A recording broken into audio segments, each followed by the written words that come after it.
Entonces les doy la bienvenida a otra clase de planificación urbana y transporte. Lo que vamos a ver hoy día, o vamos a continuar a ver más bien, va a ser esta subunidad que es justicia socioambiental y sistemas de transporte, donde en la clase pasada habíamos visto este esquema que tiene que ver con cómo lograr mayores niveles de equidad en transporte.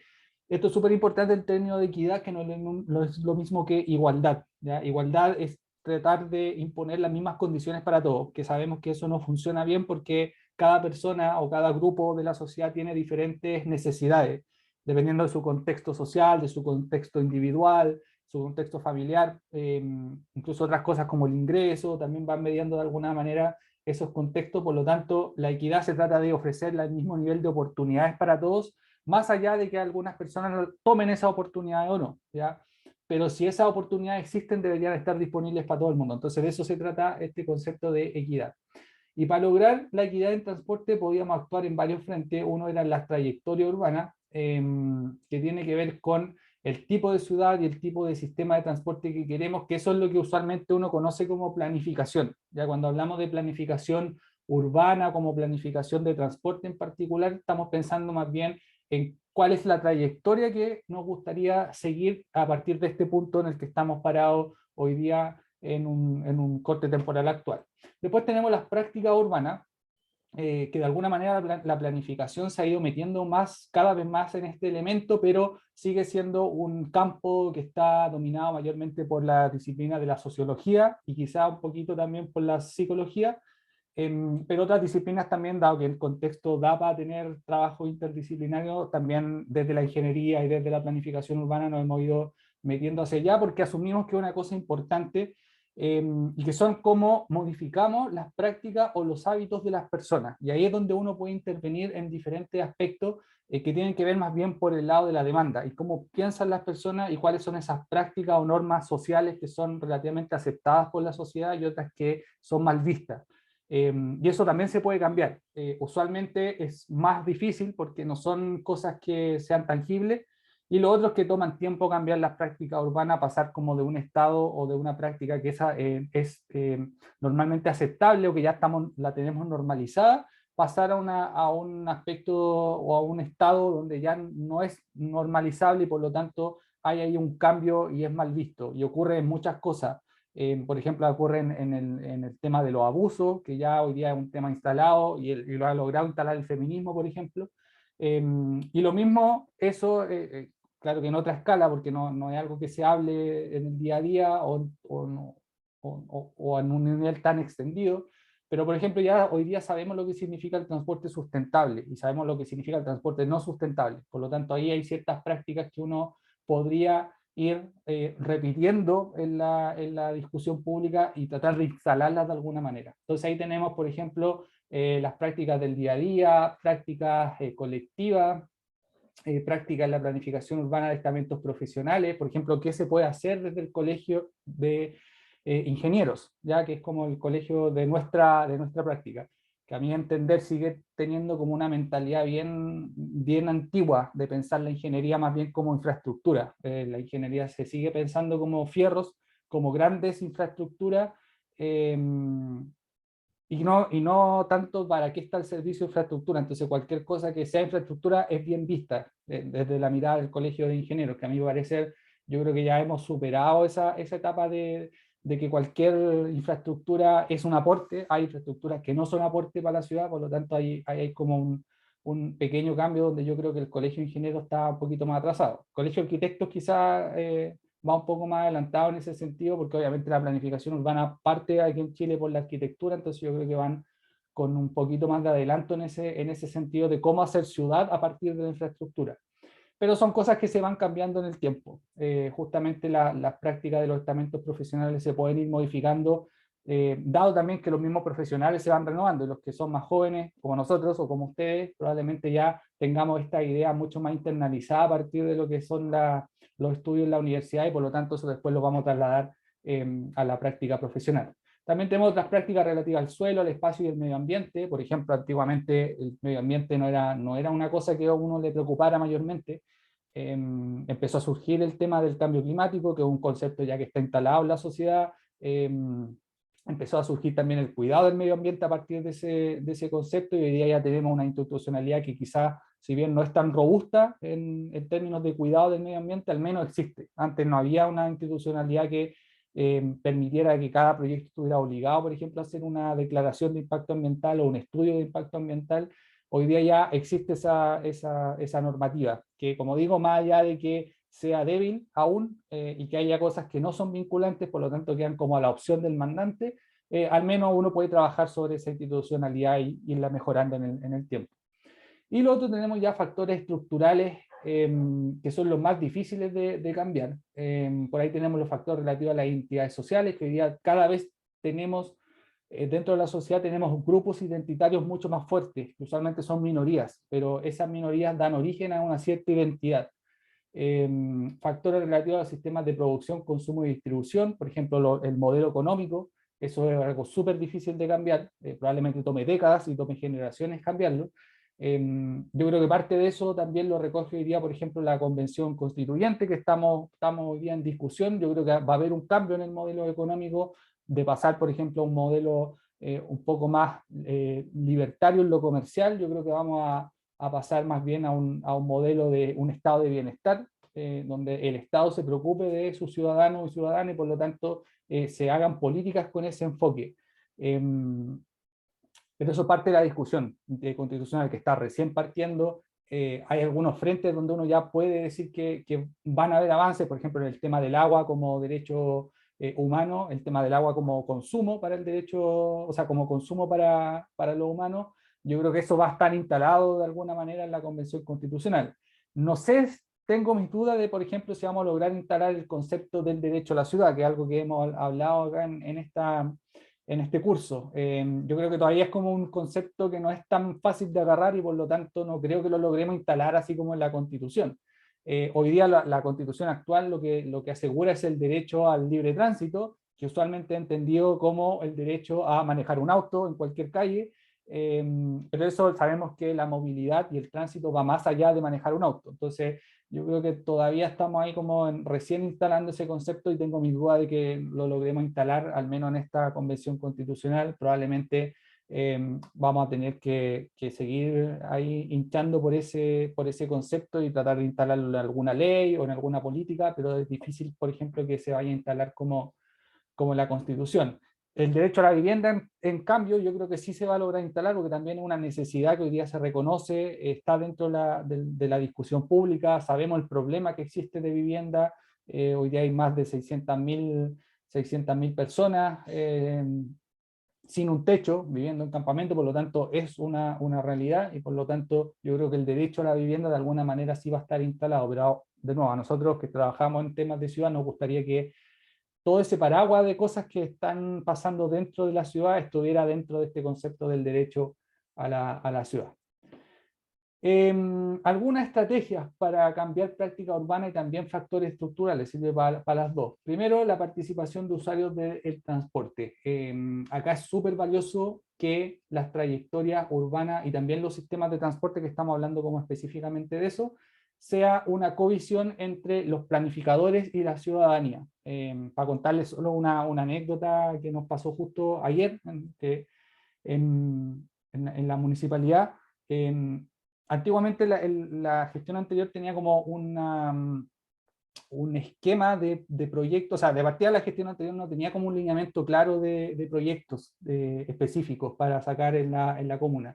Por lo tanto, era usual que si alguna junta vecino, algún grupo organizado llegaba con una solicitud al municipio, el municipio, la unidad de arquitectura de la cual ahora yo estoy a cargo, tomaba esta solicitud, y como no tenían ningún lineamiento, prácticamente no, era muy poco lo que les transmitían desde la gestión, ellos se ponían a trabajar en esta solicitud de este grupo específico. La desarrollaban, ¿cierto? La presentaban, se postulaban a fondo externo, se licitaban y se ponían a construir. Y solo en ese momento, cuando llegaban como a intervenir el espacio público con las obras, la comunidad que no estaba enterada de esto, recién se enteraba en ese punto, por lo tanto ya ahí era muy difícil de hacer cambios. Cuando ya estamos en la obra, prácticamente uno ya no hace cambio en esa etapa. Todos los cambios uno los tiene que hacer antes, cuando estamos en la etapa de diseño. Y eso lo hemos ido cambiando porque sabemos el valor que tienen los procesos de participación ciudadana. Y lo que estamos haciendo ahora es que si hay algún requerimiento de algún grupo específico, lo podemos tomar, lo podemos desarrollar, pero esto también tiene que validarse con las personas que están viviendo alrededor de ese proyecto. Entonces ayer nos pasó, por ejemplo, con un skate park, que había un grupo de skaters que lo querían en un parque, ¿cierto?, que tenemos acá en el Rosal, que es un parque lineal. El proyecto en sí era un proyecto bastante bonito, estaba bien diseñado desde el punto de vista arquitectónico, desde el punto de vista de inserción dentro del parque, pero ayer, como estamos en esta etapa de abrir estos proyectos a la comunidad, fuimos a hablar con la Junta de Vecinos, reunió ahí un grupo de vecinos bien importante y efectivamente el proyecto, casi que nos tiraron por la cabeza el proyecto porque el skatepark hoy día ya produce cierta disrupción en el espacio público, ciertos malos comportamientos de algunos jóvenes y por lo tanto agrandar el skatepark iba a traer más problemas. Eso es parte de la participación ciudadana también, pues si no tenemos que adecuar los proyectos se tienen que adecuar a la opinión de la ciudadanía, que no solamente está representada a través de grupos específicos o desde lo que uno quiere como planificador, sino que también tiene que tener algún espacio de participación ciudadana, no solamente porque mejoran los proyectos, sino que también produce una legitimación de los proyectos. O sea, cuando uno después viene con una intervención, ya sabemos que eso ya pasó por los vecinos y por lo tanto está validado. Y es difícil ya que, si es que quedan algunos grupos bien minoritarios que se oponen en contra del proyecto, sabemos ya y tenemos la certeza de que hay una gran mayoría que sí quiere el proyecto. ¿Ya? Entonces, a lo mejor nos vamos a demorar más en sacar los proyectos, vamos a invertir más tiempo y más recursos en hacer esos procesos de participación ciudadana, pero hay que verlo más bien como una inversión que como un gasto. Esto es una inversión para que en el futuro los proyectos sean más robustos. Y bueno, si los proyectos se tienen que caer en el camino porque simplemente no tienen una buena inserción o los vecinos no los quieren y no somos capaces o no le encontramos la vuelta a encajar estos proyectos de tal manera de que deje, no quiero decir como a todos contentos, pero así al menos satisfechos de que sí hubo una participación y por lo tanto se reconoce en el resto de los grupos, en los otros sí se reconoce como una validación de la opinión y por lo tanto tratamos de encajar todas esas piezas. Eso robustece el proyecto finalmente y lo legitimiza ante el resto o toda la vecindad. Por lo tanto ahí son procesos que nos vamos a gastar tiempo, pero hay que hacerlo. Y en el transporte pasa exactamente lo mismo. Cuando hacemos una intervención, ya sea muy pequeña, por ejemplo, una intersección de un semáforo, un lomo de toro, o un proyecto grande como una línea de metro, obviamente siempre hay que ir a preguntar cuál es el problema. En principio, pasa mucho de que usualmente llegamos con la solución antes que el problema, y vale la pena como entender bien cuál es el problema para proponer una solución acorde a eso. Y después tenemos que robustecer estos proyectos a través de los procesos de participación ciudadana. Obviamente son distintas escalas, no vamos a tener como un proceso de participación ciudadana para poner un lomotoro frente a un proceso de participación ciudadana de una línea de metro. Son distintas escalas y por lo tanto también tienen que ir proporcionales al nivel de intervención. Entonces, tenemos que incluir actores del transporte para mejorar la planificación. Esto significa, por un lado, los usuarios y las comunidades afectadas, que son como los actores más directos y que son los que uno pensaría que obviamente tienen que estar dentro de esta discusión. Pero también, por ejemplo, tenemos el sector privado, en la industria y los proveedores. ¿Qué significa para los proveedores y para la industria generar este tipo de soluciones? Es usual que uno, cuando está en el transcurso del desarrollo de los proyectos, se encuentre con dificultades técnicas, que a simple vista, para el simple usuario, no son visibles. Y por técnica no solamente me refiero como a dificultades físicas que uno las puede ver, sino que también nos encontramos con dificultades normativas. Por ejemplo, hay mucha gente que nos viene a reclamar al municipio de por qué no hacemos intervenciones cuando los municipios no tenemos atribuciones para hacer intervenciones en el espacio público sin autorización. Y ese tipo de cosas muchas veces la ciudadanía, los vecinas no lo entienden a priori, ¿ya? Por lo tanto hay que también tomarse el tiempo para explicar por qué hay algunas cosas que no se pueden hacer o toman tiempo hacerlas porque requieren solicitudes y permisos. Y por otro lado tenemos los actores públicos en otros sectores de planificación. Como digo, en Chile la planificación tiende a ser sectorial. por ejemplo, el Ministerio de Transporte planifica transporte, el MOP también planifica infraestructura de transporte, pero no se mete con las políticas de transporte. Vivienda pasa un poco lo mismo, planifica y ejecuta sus proyectos de infraestructura de urbanismo, pero no se mete con las políticas de transporte, y muchas veces estas cosas no conversan. Por lo tanto, cada vez más hay que trabajar en forma intersectorial, ¿ya? De tal manera que los proyectos también no solamente sean más robustos desde el punto de vista de la participación ciudadana, sino que también desde el punto de vista intersectorial, desde las mismas instituciones del Estado. Y en cuanto a los factores estructurales, podemos tener inclusión y negociación con intereses más poderosos con potencial para cambiar las cosas, por ejemplo, industria automotriz, la industria inmobiliaria, etcétera, etcétera. Las prácticas urbanas uno las puede trabajar a nivel mucho más micro, las puede trabajar dentro de un barrio, por ejemplo, a nivel comunal, pero los factores estructurales son los más difíciles de cambiar, porque ahí no solamente uno trabaja como con con el contexto normativo y social existente, sino que la gracia de este tipo de cosas, de cambiar los factores estructurales, es que uno quiere cambiar ese marco de referencia. Y por lo tanto ahí hay que pisar algunos callos y armar mesas de negociación o procesos de negociación efectivamente con las personas que tienen o las instituciones que tienen el poder. Y eso es mucho más difícil. Me acuerdo, por ejemplo, el caso de la descentralización, que ha costado mucho sacarla en Chile. Estamos hablando de descentralización, yo diría, de hace por lo menos unos 20 años. Recién ahora tenemos, por ejemplo, autoridades electas a través de los gobiernos regionales, tienen un poquito más de atribuciones, quizá un poco más de recursos, pero falta mucho todavía. Y para tener una cartera robusta de atribuciones y de recursos de traspaso a los gobiernos regionales, es necesario que haya instituciones que suelten esas atribuciones y los recursos. Y eso es difícil porque involucra un proceso de negociación. Porque acá no se trata de imponer este tipo de cosas, hay que discutirlas. La mayoría de las cosas son cambios de ley, por lo tanto se tienen que tratar en el Congreso, que es su pega, ¿cierto?, de discutir y poner estos planteamientos en discusión y sacar una decisión de eso, pero cuesta en términos de tiempo también alinear a todos estos actores para tratar de sacar ese tipo de cambios más estructurales.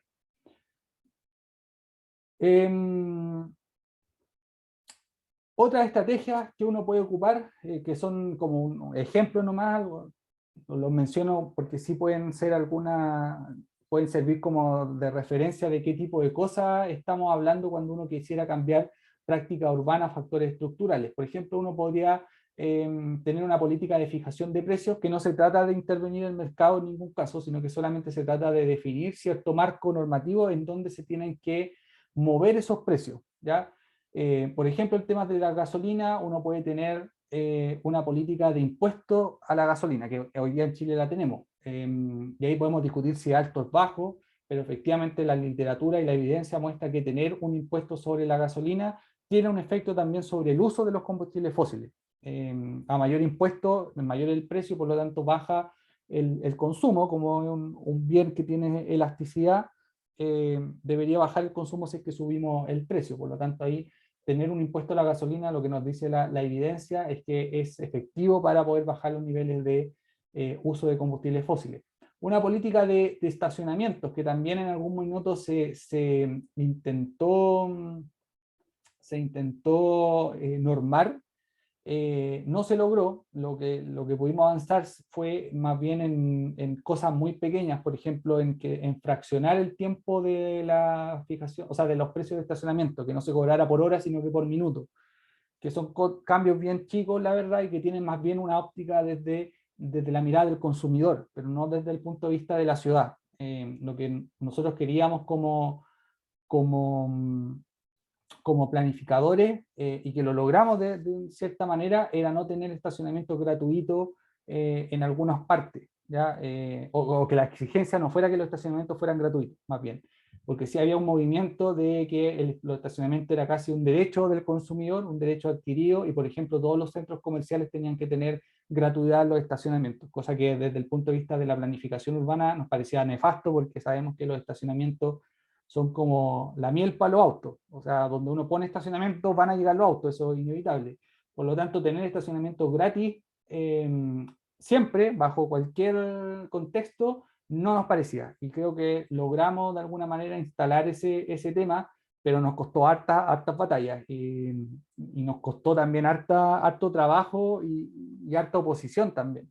Me acuerdo hace un par de años, digamos como el 2016, 2017, por ahí, cuando se discutió el tema de los estacionamientos, de nuevo, desde el punto de vista de la ley del consumidor, recibimos harta oposición en redes sociales, cartas al diario, entonces fue una batalla bien intensa. Yo creo que salimos airosos de ese punto específico, pero sí fue una ganada más bien por el lado desde los consumidores y no desde el punto de vista de la planificación. Tenemos esquemas de tarificación vial, de peajes, que significa como una especie de TAC, pero no exactamente lo mismo, porque en este caso la tarificación vial uno paga como el derecho de entrada a una cierta área de la ciudad que ya está congestionada. Por lo tanto, en términos tecnológicos, podríamos decir que sí es una especie de pago, porque uno podría utilizar los mismos pórticos que tienen los TAC, que hoy día ya existen en las autopistas, poner esos pórticos en ciertas partes de la ciudad y cobrar por el acceso. Pero tiene un sentido distinto, que es que esa recaudación tiene que ir, y así lo han aplicado en distintas partes del mundo, tiene que ir en directo beneficio de los modos sostenibles. Entonces, lo que hace Londres, por ejemplo, es tarificar el centro de Londres, que es la área más congestionada de esa ciudad, que es la City de Londres, y cobra una cierta tarifa muy alta, más o menos como, para que tengan una idea, deben ser como unos 14.000, 15.000 pesos al día, porque un auto entre a esa zona. Ya cada vez que un auto entra a esa zona tiene que pagar 14 o 15.000 pesos. Lo único que están exentos de ese pago son la gente que vive dentro de esa zona, porque no tiene sentido que les cobremos a la gente que vive, se gastarían como todo el sueldo en eso, pero la gente que no vive dentro de esa zona se les cobra por entrar a esa zona congestionada. Y la recaudación va en directo beneficio de los modos de transporte sostenible. Entonces va, por ejemplo, a cubrir subsidios operacionales de transporte público, a transporte, o sea, a infraestructura de transporte, ciclovía, vereda, esquemas de bicicletas compartidas. Entonces se ve, y eso se nota en la inversión, de que la tarificación vial tiene un beneficio directo para la ciudadanía, que esto no va a un concesionario, ¿cierto?, de la autopista, no va a los bolsillos de un privado, sino que se reinvierte en la misma ciudad y se reinvierte de buena forma. Y es una otra fuente de ingreso. Y también por último tenemos políticas de fijación de tarifas de transporte público, que es algo que también hemos hablado en el último año a raíz del estallido social. Por ejemplo, hay otros países donde se limita el gasto en transporte público. En Brasil, por ejemplo, hay algunos esquemas donde en algunas ciudades ninguna familia puede gastar más del 10% de su presupuesto familiar en transporte público. Entonces, una vez que una cierta persona pasa del 10% de gasto en el mes, a partir de ese viaje se le cobra 0 pesos hasta el final del mes. ¿Ya? Entonces, en Colombia pasa lo mismo. Se pueden utilizar ese tipo de esquemas que son más costosos porque hay que identificar, por ejemplo, cuánto es el nivel de ingreso de la familia, a quién le podemos dar este beneficio, pero de alguna manera funciona y es posible de hacerlo. Eh, Aunque nosotros en particular desde el punto de vista de la ingeniería del transporte somos más bien amigos de los subsidios universales. No focalizar los beneficios de subsidio. Entonces acá en prácticas sociales tenemos incentivo a reducir el transporte motorizado y cambio en la participación modal hacia transporte público y transporte limpio. ¿Cómo hacemos que a partir de los precios, por ejemplo, tengamos ese cambio, ese traspaso hacia modo más sostenible? Compensación entre impactos sociales y ambientales. Sabemos que las políticas de tarificación usualmente sí son regresivas, por mucho que tengamos beneficios. Sabemos que hay ciertas personas que de alguna manera tienen que usar el auto, que están un poco obligadas a usarlo, por ejemplo, mamás con niños chicos, gente con movilidad reducida, pymes que tienen que repartir, por ejemplo, en zonas congestionadas, que lo tienen que hacer igual, por lo tanto igual van a ingresar, aunque les cobremos lo van a hacer. Entonces la pregunta ahí es cómo hacemos que esa recaudación sea progresiva y en el neto también tengamos una cierta progresividad. Si solo tenemos políticas de tarificación, esas sí sabemos que son regresivas porque van a impactar mucho más a las personas de bajo ingreso que a las de alto ingreso. A las de alto ingreso probablemente pagar, por decir algo, un TAC de 2 lucas por entrar al centro de Santiago quizás no le va a hacer no le va a pegar mucho al bolsillo, pero para una persona del 10% más vulnerable en la población, pagar 2 lucas es un concepto bien oneroso. Entonces, sabemos que una política de tarificación por sí sola es regresiva. La pregunta ahí es cómo hacemos que esa recaudación se invierta en otras cosas que terminan siendo progresivas, y en el neto, en la suma y resta de ambas políticas, tengamos una cierta progresividad. Ahí está como el desafío. Y en cuanto a factores estructurales, vamos a tener alta probabilidad de resistencia por parte de intereses más poderosos. Es evidente que siempre hay resistencia cuando uno quiere hacer cambios estructurales. Por ejemplo, en los temas de de impuesto específico al diésel, para que ustedes sepan, hoy día la benzina, si uno echa 93, 95, 97, uno paga un impuesto específico a la benzina, que está en promedio está como en 6 UTM por metro cúbico hoy día. Dependiendo de los precios, ahí opera un mecanismo de suavización de la curva, entonces si suben muy rápido, hay subsidios, si bajan muy rápido también hay, hay transferencias, se les cobra como un impuesto, más todavía, por lo tanto esa banda va variando dependiendo como de los cambios que experimenta el precio de la benzina semana a semana. En cambio el diésel, que son los que ocupan los camioneros o el transporte de carga en general, tiene un impuesto específico mucho más bajo, que ronda más o menos como los 1,5 UTM por metro cúbico. O sea, estamos hablando más o menos de un tercio y un cuarto más o menos, un cuarto del impuesto específico del diésel, o sea, de la benzina, es el impuesto específico del diésel. Y además, sobre eso, sabemos que hay ciertas industrias que están exentos de ese impuesto, se les devuelve ese impuesto después cuando hacen la declaración de impuesto a la renta.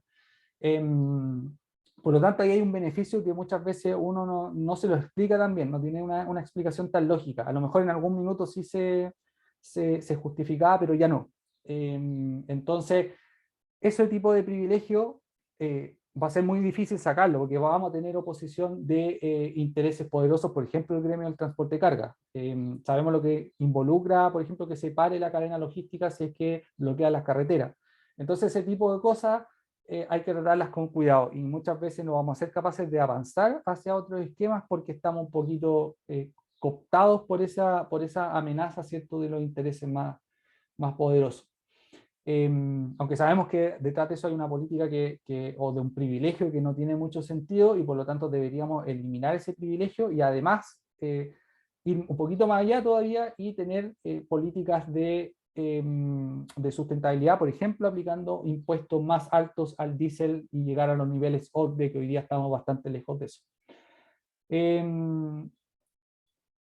Hay un potencial incentivo hacia intereses poderosos, por ejemplo, innovación en medios de transporte, en modos de transporte. Uno puede trabajar con estos intereses poderosos de alguna manera y ir ofreciendo otras cosas. A lo mejor sí hay algún espacio donde podamos encontrar de colaboración, donde ellos también sientan que están ganando algo y que no solamente son pérdidas, pero también usualmente aumenta la inequidad si los costos hacia los más pobres no son cubiertos. Usualmente, como lo hemos visto en otro tipo de ejemplos, la innovación se empiezan a masificar, ¿cierto? Nacen a partir de este nicho y se incrustan como en el contexto sociotécnico del que hablamos en otras unidades, y se masifican, pero esa innovación definitivamente va a dejar atrás a una parte de la población que a lo mejor no va a ser capaz de disfrutar los beneficios, porque la innovación no va a penetrar como dentro de todos los nichos o de todas las personas, sino que va a penetrar como dentro de algún tipo de personas nomás, y se nos van a quedar algunos grupos afuera. Entonces, si no hay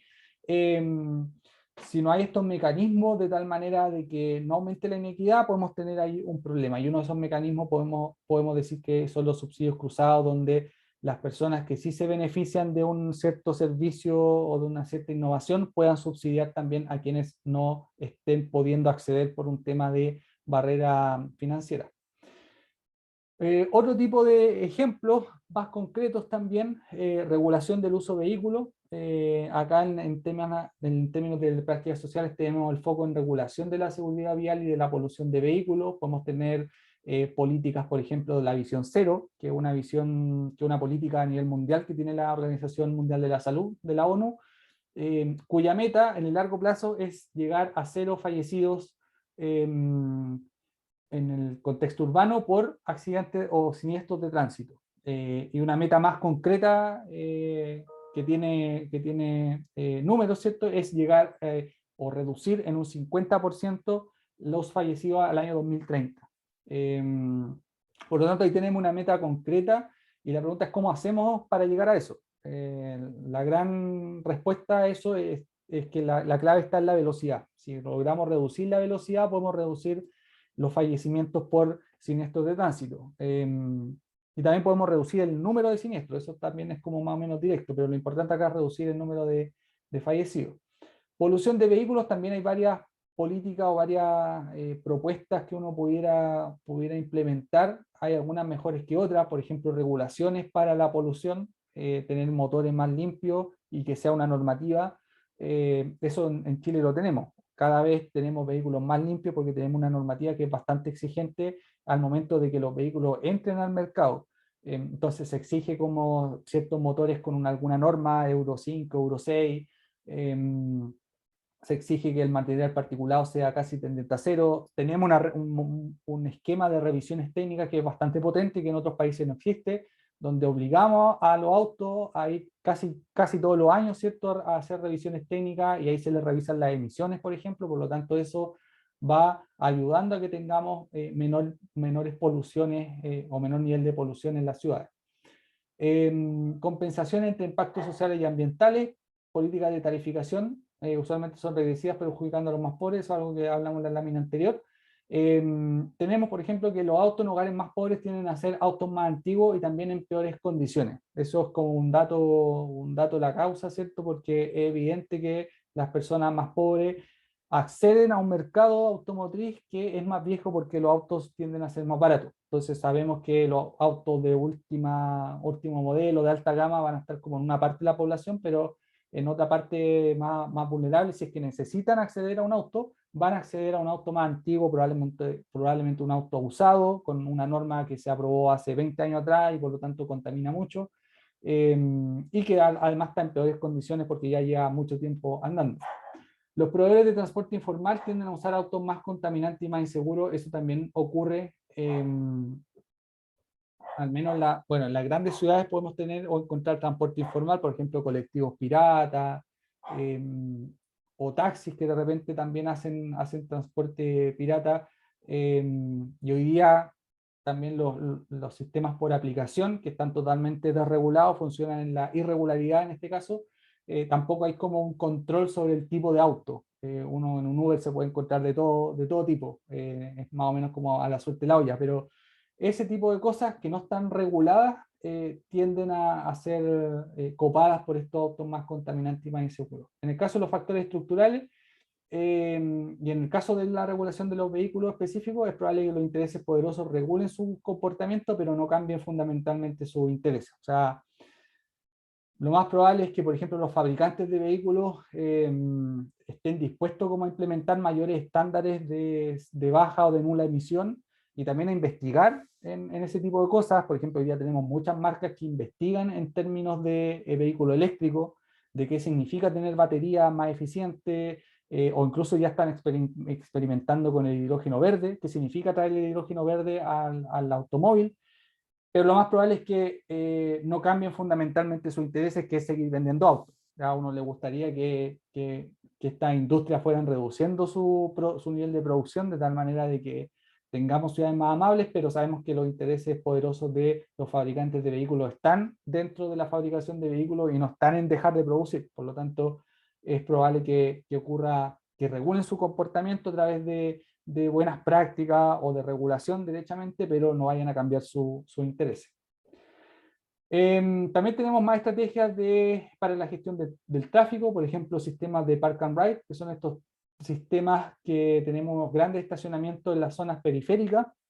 Por lo tanto, una persona que viene de una zona periférica puede manejar su auto y dejar en estos estacionamientos y hacer ingreso a zonas más congestionadas en transporte público. Acá en Santiago no tenemos ningún esquema de ese tipo.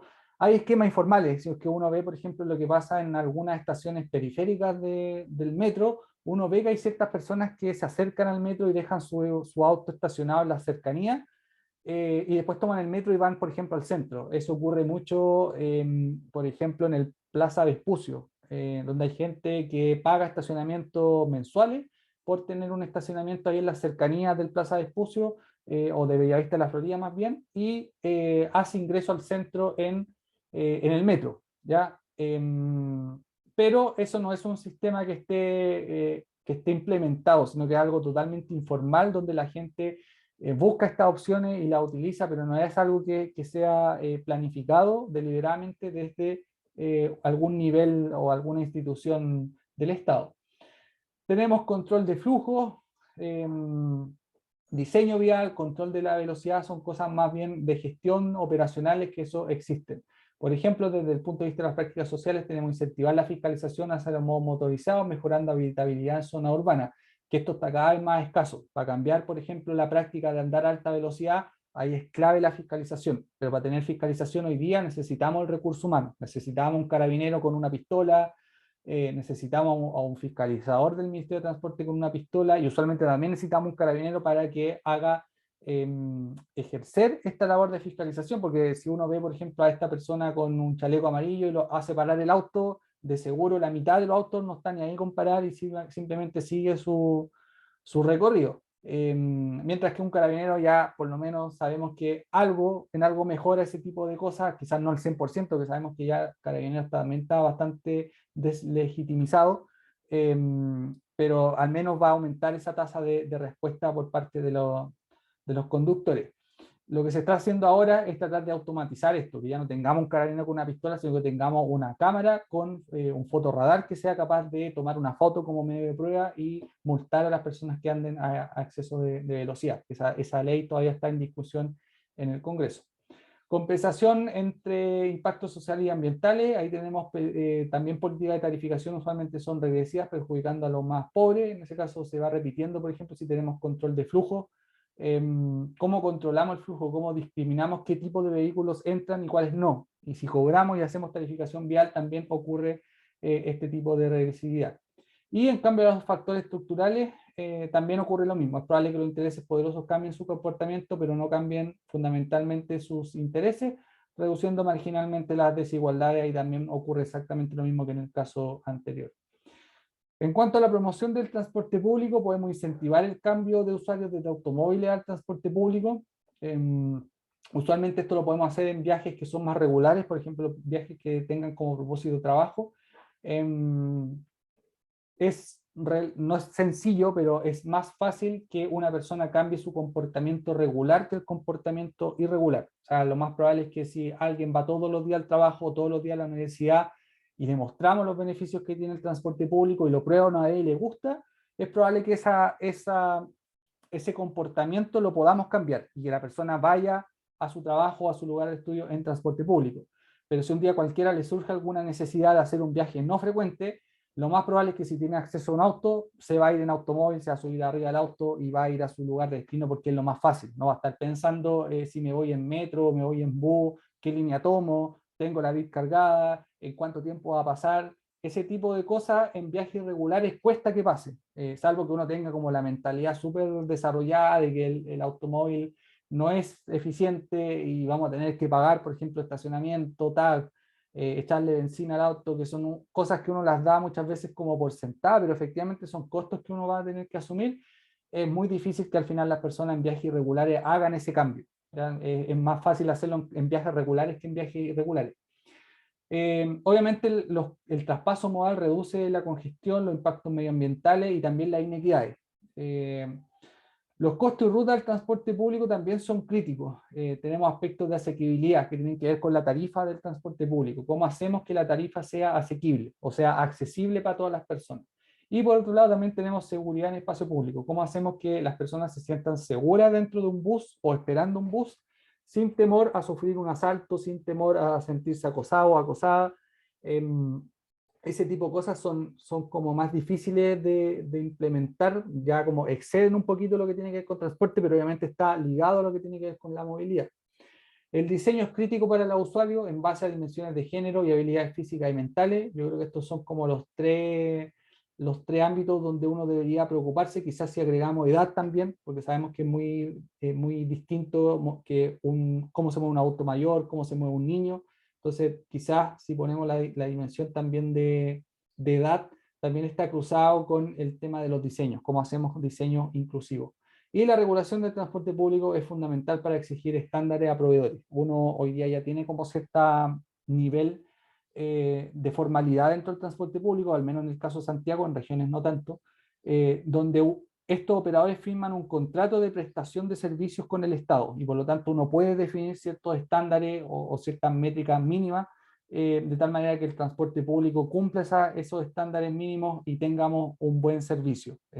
Ahí es clave de establecer en el contrato de forma clara cuáles son esos estándares y por parte del Estado también definir cómo se van a fiscalizar esos estándares, porque sabemos que el papel aguanta todo, pero si después el Estado no es capaz de fiscalizar esos estándares, se hace difícil cumplirlos, o que el operador los cumpla por sí solo. Claro que depende del operador, pero sabemos que hay operadores buenos y hay operadores malos. En cuanto a factores estructurales, hay un potencial para influenciar intereses poderosos, por ejemplo, en torno a identidades sociales y movimiento en el espacio público, por mayor inclusión. Hay la comunidad LGBTI, está como cada vez más interesada de cómo es su conexión con el espacio público, cómo se inserta, cómo lo utiliza, y yo creo que también desde el punto de vista de planificación también estamos integrando ese tipo de elementos. Lo mismo ocurre en el caso de la mujer. El movimiento feminista no ha pegado súper fuerte durante los últimos años, por lo tanto se va integrando cada vez más esas premisas feministas de cómo instalar espacios públicos de tal manera que las mujeres también se sientan seguras, y no solamente un hombre que por ser hombre solamente se siente seguro, pero sabemos que las mujeres no ocurre lo mismo, y por lo tanto cómo hacemos que estos espacios públicos también sean inclusivos. Tenemos otro tipo de herramientas más distributivas, por ejemplo, si las combinamos con subsidio cruzado de las tarifas, ahí tenemos algún factor estructural que podemos cambiar, y también si es combinado con instrumentos de planificación, por ejemplo, captura de plusvalía, existe potencial redistributivo en el uso del suelo. O sea, cómo hacemos que las inversiones del Estado que suben el precio de ciertos terrenos privados, cómo hacemos que el Estado capture esas plusvalías y que no todo se quede en el privado. Hoy día no tenemos mecanismos de ese estilo, salvo las contribuciones, pero que tampoco apuntan tan bien a ese aspecto. Si uno, por ejemplo, hace una nueva línea de metro, apenas uno la anuncia, probablemente ese terreno que va a estar al lado de una estación, al día 1 o al día siguiente del anuncio, ya va a valer como un 5% más, porque significa que ese terreno ya ganó esa plusvalía porque en el futuro ya está anunciada que va a haber una estación de metro. La pregunta es cómo hacemos que ese terreno, que a lo mejor se va a vender al otro día del anuncio y ni siquiera hay una estación de metro, pero se va a vender igual, cómo hacemos que ese delta de precios, que ese 5%, una parte sea capturado por el Estado, porque es el Estado el que está haciendo la inversión. Y no puede ser que todo sea que el Estado haga la inversión, pero los beneficios se los lleven los privados. Eso en otros países existe, el mecanismo de captura de plusvalía, y eso también puede ser redistributivo porque estamos hablando de transferencias. Por lo tanto, si el Estado captura esas transferencias, ahí el desafío está en cómo hacemos que esas plusvalías también vayan a parar a proyectos progresivos. También tenemos integración con otras políticas de planificación, el uso y la administración del suelo, equipamiento de vivienda, de salud, de educación, densificación, regeneración de barrios. Tiene que ver más bien con aspectos de planificación urbana, de dónde vamos ubicando estas distintas cosas dentro de nuestra ciudad. Creación de estructuras espaciales para reducir movimiento y mejorar la accesibilidad. Podemos hacer que tener una ciudad compacta, por ejemplo, de densificación, de crecimiento en altura y no de extensión, no la ciudad extendida, porque sabemos que eso involucra una mayor cantidad de viajes, por lo tanto no somos tan eficientes en temas de movilidad. Existen relaciones complejas de causalidad y compensación, y muchas veces no sabemos cuál es el efecto y cuál es la causa. Eso ocurre mucho, por ejemplo, en el uso del auto. Sabemos que si hay más ingresos, sube la tasa de motorización, pero también puede ocurrir al revés. Si está subiendo la tasa de motorización, es probable que también eso se refleje en un mayor ingreso, porque es posible que, en teoría, también las personas puedan acceder a muchas más oportunidades si se pueden mover en auto. Entonces, ahí cuál es la causa y cuál es el efecto no es tan claro en ese caso. Y cómo hacemos que las compensaciones también funcionen en ese sentido si es que no sabemos cuál es la causa y cuál es el efecto.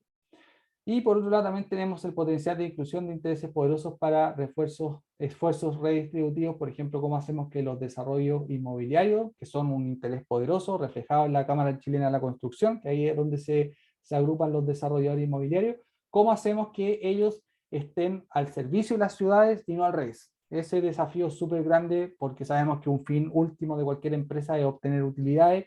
Entonces, ¿cómo hacemos que dentro de eso también no sea solamente un objetivo de obtener utilidades, sino que también tener una cierta responsabilidad con los desarrollos urbanos? Eso todavía no somos capaces de lograrlo porque por mucho que nosotros empujemos ese tipo de discusión, el mundo inmobiliario es bastante grande, bastante poderoso y también son bastante cerrados. Entonces no hemos logrado como que ese mundo también se abra a explorar otras opciones, a pensar en una ciudad más sustentable, porque su objetivo es simplemente generar utilidades para la empresa.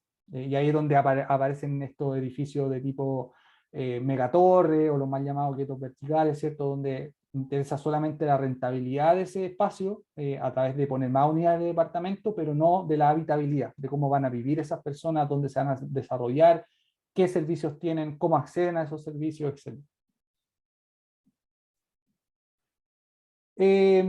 Capacidad de generación de proyectos desde el sector público con comunidades organizadas y colaboración del sector privado. Recuerden que esto es importante porque desde el principio, desde la primera clase, dijimos que la planificación urbana era un acto desde el Estado y no desde el mercado. Y lo que tenemos que hacer acá es que cómo podemos hacer que el sector privado se alinee con nuestro objetivo y tratar de empujar todo el carro para el mismo sentido. No es tan fácil hacerlo, porque muchas veces los intereses del sector privado se contraponen a los intereses del Estado. Pero hay maneras de lograrlo, eso es lo bueno. Cuesta así porque hay que conversar con ellos, hay que convencerlos, muchas veces hay que echarle para adelante nomás y que en algún momento se van a convencer, o hay que ofrecer otro tipo de compensaciones, por lo tanto ahí hay distintas tácticas que uno pudiera aplicar, pero sabemos que el sector privado es fundamental para lograr los objetivos de ciudad. O sea, por mucho que la planificación urbana sea un ejercicio que se hace desde la institucionalidad del Estado, el sector privado es fundamental para tener un buen desarrollo urbano, porque el Estado hoy día no tiene herramientas para crear ciudad, tiene muy pocas herramientas, fundamentalmente los que crean ciudad hoy día es el sector privado. Tenemos la coadministración del conocimiento, tener una política, por ejemplo, de datos abiertos, donde cualquier institución, ya sea pública o privada, que genera datos con fines públicos, tenga esos datos disponibilizados para cualquier persona dentro de la sociedad. El Estado lo ha entendido, los privados todavía no. Por ejemplo, ahí tenemos los datos de telefonía móvil que son muy valiosos, que hoy día nos cuesta acceder a ellos porque, o sea, son muy valiosos desde el punto de vista de transporte. Si uno hace un seguimiento, por ejemplo, de cómo se mueve un celular, podríamos asociarlo a una persona, obviamente anonimizada, que no sepamos quién es esa persona con nombre y apellido, pero a lo mejor sí tengamos algunas características de esa persona. Si tuviéramos esos datos abiertos, es probable que ya no necesitaríamos hacer encuestas, por ejemplo. Simplemente haríamos un seguimiento a estos datos y trabajaríamos con estos datos para planificación. Sin embargo, las empresas de telefonía buscan la rentabilidad detrás de ello y por lo tanto no disponibilizan estos datos, sino que se venden a un alto precio y por lo tanto ha sido muy difícil acceder desde el Estado para ocupar esos datos y jugar con esos datos y ver qué significa esta política. Coproducción del conocimiento interdisciplinario, ya de interdisciplinariedad hemos hablado bastante, vínculo entre transporte, desarrollo económico y social, también medio ambiente, quizás hay que agregar otro tipo de ámbitos, pero hoy día el conocimiento es cada vez más interdisciplinario. Es probable que ustedes como ingenieros ya no trabajen con puro ingenieros, sino que trabajen con otro tipo de disciplina y eso también lo tienen que aprender, lo tienen que saber llevar y lo tienen que aceptar en algún minuto, porque si es súper cómodo trabajar con ingenieros, pero en algún minuto los proyectos ya son cada vez más complejos, por lo tanto se necesita tener otras habilidades que como ingenieros no vamos a ser capaces de desarrollar en corto tiempo. Aprender a trabajar en conjunto también es importante, ya sea con otras disciplinas, pero también con la ciudadanía, que es una cosa que uno no está muchas veces acostumbrado, pero se van desarrollando ese tipo de habilidades. atracción de diferentes actores en política de transporte y planificación urbana, y por último el desarrollo de conocimientos que pueda transformar las prácticas sociales si estamos hablando de factores más estructurales.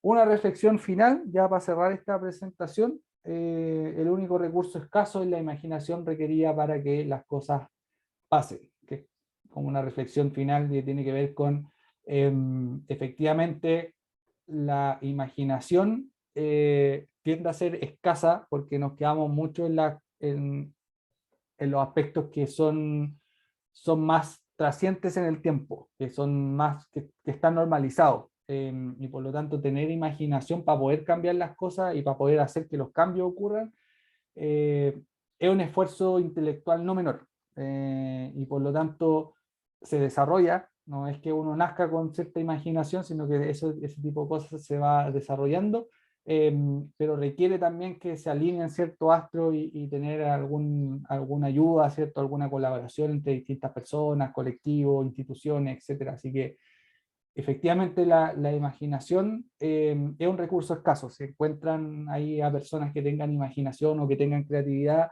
esas personas son las que agregan valor a lo que quieran hacer. Así que ahí tienen que identificar bien cuáles son esas personas. Si ustedes también son ese tipo de personas, más bacán todavía porque van a poder impulsar cosas para que hayan ciertos cambios. Eso, chiquillos, chiquillas. Nos pasamos 5 minutos, pero ¿hay alguna duda, alguna pregunta, comentario?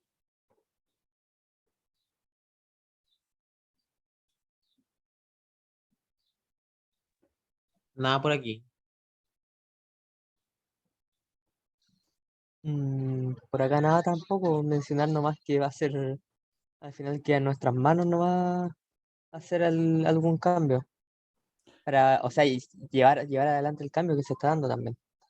Sí, o sea, uno siempre, más que esté en nuestras manos, hay que aprovechar ciertos impulsos que se van dando como dentro de la sociedad. Y hay que saber también cuándo subirse, y una cosa también importante es saber cuándo uno ya pierde la batalla, por así decirlo. Eso pasa mucho como dentro de las discusiones cuando hay como una alta efervescencia, ¿cierto?, en torno a un tema, pero después va decayendo y por lo tanto, si uno ve como al final del día qué se logró, uno puede ver que no es mucho. Entonces ahí hay que también hacer una autocrítica de qué cosas se hicieron mal, cuáles fueron los errores, si es que vuelve a pasar otra vez o pasa algo similar, cómo encararlo de otra manera para obtener los resultados requeridos, quiénes son los aliados clave en este tipo de cosas. Y esto aplica para cualquier ámbito, no solamente como en el caso del transporte sustentable o de la planificación urbana, aplica para cualquier cosa que ustedes estén trabajando y las causas en las que crean dentro de su vida profesional, laboral, personal. Así que eh, hay que ser ahí agudo, autocrítico, también alguna dosis de humildad siempre es bueno, pero eh, todo eso al final se va conjugando y uno aprende de la experiencia anterior. Así que ahí la recomendación es: lean harto, escuchen, vean, caminen, observen. Eso también sirve mucho, ir a caminar por algunos lugares para entender cuáles son las dinámicas. No todo está en el papel, hay algunas cosas que no están documentadas, por lo tanto, yo diría que son la mayoría de las cosas, no están documentadas, así que al menos dentro de lo que es la planificación urbana y lo que es transporte, siempre sirve ir a ver los espacios públicos donde queremos hacer una intervención, cómo se comporta la gente, cuáles son las dinámicas, etcétera, etcétera. Así que ahí hay algunas recomendaciones generales también para lo que es el proyecto del curso. Eso, lo dejamos hasta acá entonces. Ya nos queda poco de clase. No me acuerdo si queda 1 o 2 semanas. Ahí ustedes me ayudarán. Una semana y ya está. Una semana. O sea, queda la Eso. próxima nomás. Sí. Ya. Sí, creo que tengo bien la planificación. Entonces la otra semana la vamos a dedicar a ver algunos casos más específicos, más concretos, como para finalizar el curso. Hay varios casos que he hecho en otros años. Todavía no tengo muy claro cuál les voy a presentar. Probablemente el de Antofagasta, porque es un caso más local y que me interesa que lo vean, porque es como todo lo que hemos visto en este curso, ponerlo en práctica y ponerlo en servicio de una ciudad, que es lo que hemos estado haciendo con el Plan de Movilidad Urbano Sostenible de Antofagasta los últimos 2 años. Entonces, para que vean también cuál es la metodología, cuáles son las medidas brevemente, cuáles son el alcance, cuál es el enfoque, que es distinto a la planificación que se hace acá en Chile, por eso es un bonito proyecto. No creo que de todo el listado de cosas que propusimos ahí, que son como 38 medidas, no creo que todas se hagan ni siquiera en 30 años, porque está pensado como en 2050. Lo más probable es que vamos a llegar al 2050 y no todas las medidas se van a ver ejecutadas en ese entonces, pero sí es un buen ejercicio de ver cuáles son las medidas como de una ciudad ideal y qué cosas uno tendría que hacer para llegar a ejecutar esas medidas. Por eso me interesa que vean ese caso. Y el otro ahí lo veré, voy a ver cuál es más atingente a las cosas que hemos hablado en este semestre, así que la próxima semana vamos a ver casos de estudio más concretos. Así que por ahora nos vemos el próximo jueves. Que tengan una buena semana. Chao. Chao, Chao, chao. profe.